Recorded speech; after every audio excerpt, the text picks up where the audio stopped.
Hey, Blake Williams with Battle Tested, and this is story time number 54, Controlling Emotions.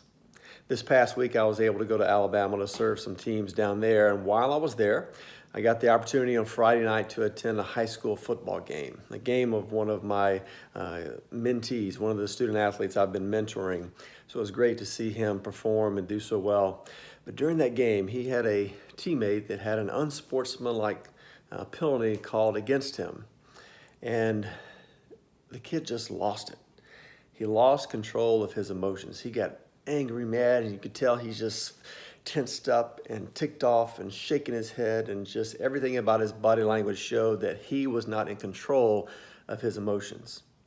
Instead of coaches pulling him out of the game, they left him in there. Maybe they thought he would play well angry. I don't know why. And then later, just a few minutes later, he gets a second penalty called against him because he kept mouthing off to the official that called the penalty on him in the first place. And so he was ejected from the game. He allowed his emotions to control him.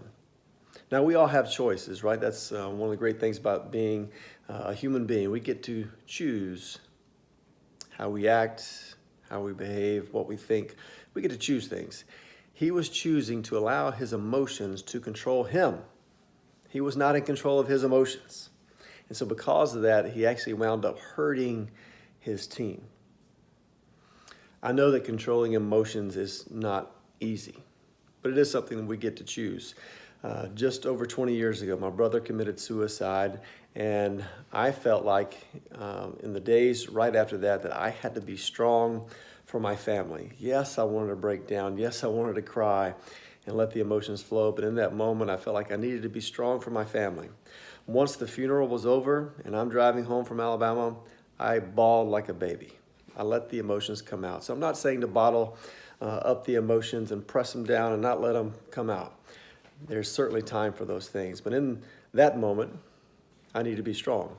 This young man on that Friday night, he needed to be a better teammate. He needed to suppress the emotions he was feeling at the time, the anger that he was feeling at the time, and just focus on what can I do right now to help my team.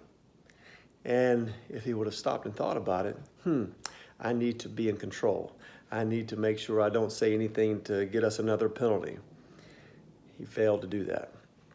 There's times to let your emotions out. A good time for him on Friday night would have been after the game to let those emotions out. It's okay to be angry in the right situations. But in that moment, when you're part of a team, you got to think about, what do my teammates need from me? What do they need from me in order for us to be successful as a team? Oftentimes, it's just controlling your emotions for the course of the game. Let those emotions come out later in a healthy way. Hey, I hope you have a great week.